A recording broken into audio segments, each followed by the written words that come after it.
The Serpent's Spine, the life and death of Ivar the Boneless. The air was thick with the scent of salt and smoke as the longships cut through the mist, their prows like dragon heads snarling against the icy waves. Among them sat a figure whose name would eclipse generations, capturing the imagination of storytellers and historians alike. Ivar the Boneless, son of the legendary Ragnar Lothbrok. Beneath his wolfskin cloak lay a body frail and twisted, his legs as unyielding as stone, cursed by a fate that would crush weaker men.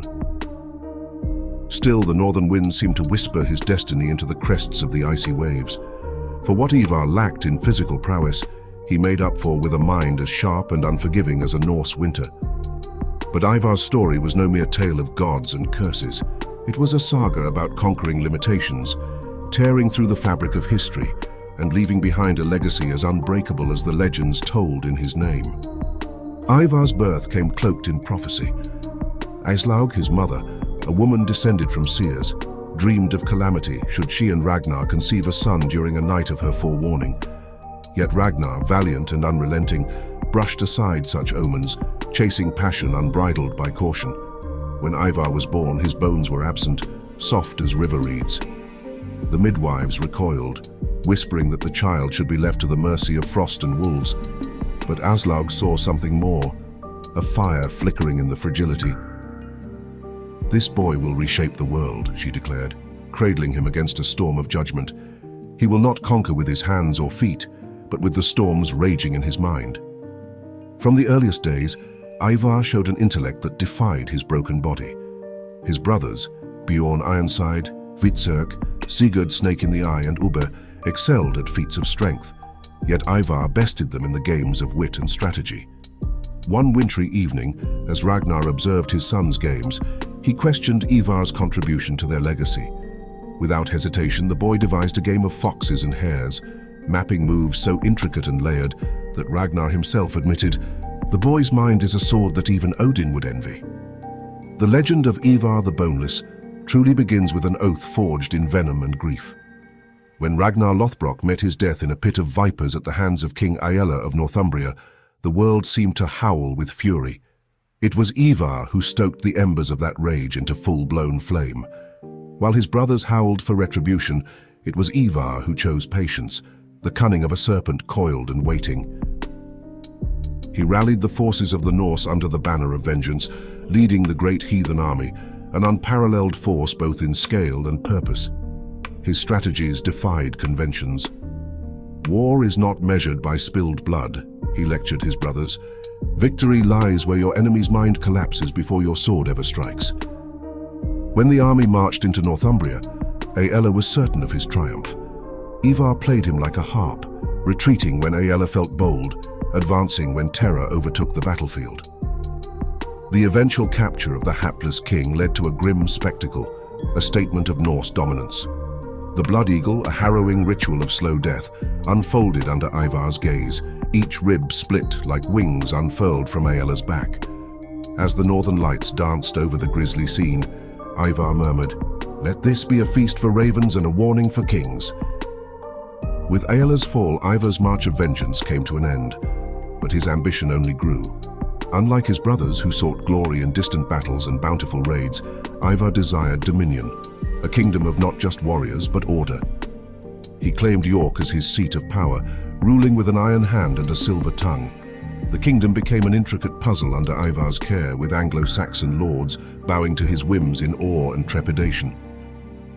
While stories of his cruelty multiplied, his enemies flayed, their skins stitched into flags, other tales spoke of his gift for governance.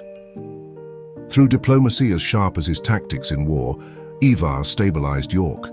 He ordered fair laws, ensured trade flourished, and awarded loyalty with calculated generosity. And yet, even as his plans expanded, the shadow of his frailty grew longer.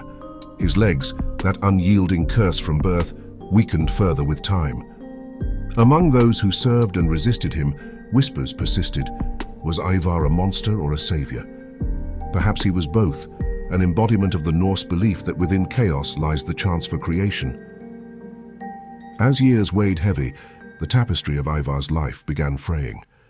His brothers drifted apart, their valiant paths splintering across seas and continents. Only the ever-loyal Hvitserk remained by Ivar's side, though the bond was strained. "The gods speak to me," Ivar confided in Hvitserk on a moonless night, his voice trembling yet resolute. "They say I will outlast my enemies. But I see the truth. My body fails me. My spirit will shatter long before my bones do." In the winter of 873 AD, Ivar launched a final campaign into Ireland, targeting Dublin, a rich Norse settlement that defied his authority. It was here, on the Emerald Isle shores, that destiny caught up with the invincible mind trapped in a brittle body. Despite his tactical genius, time and illness had dulled the edge of Ivar's brilliance. The siege of Dublin was marked by miscalculation, his forces overextended and vulnerable. The defenders struck with ferocity, routing the Norse army into chaotic retreat. Hvitserk, pleading through anguish, urged Ivar to fall back.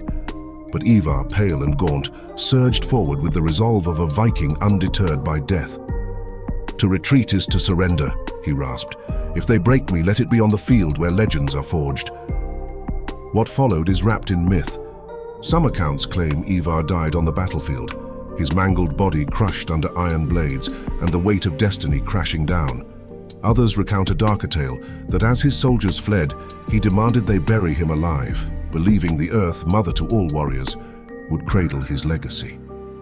Yet the truest story may rest in quiet tragedy.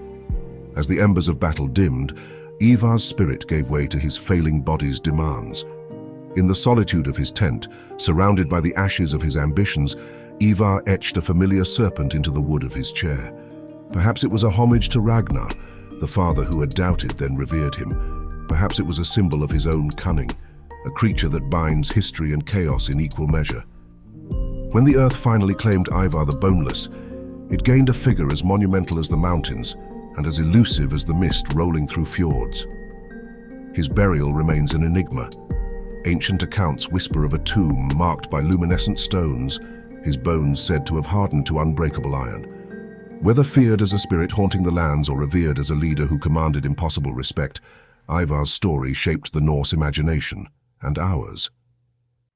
To the historians who pursue the fragments of Ivar's saga, he is a puzzle, both villain and visionary, a cripple and a conqueror, the cursed cursebreaker of his generation.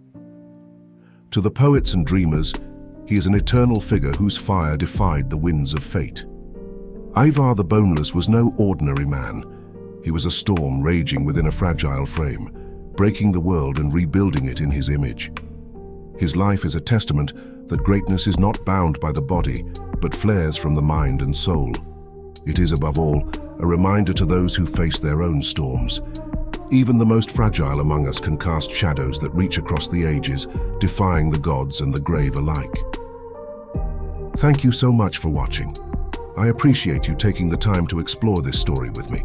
If you found this video interesting or thought-provoking, don't forget to give it a thumbs up and share it with others who might enjoy it too.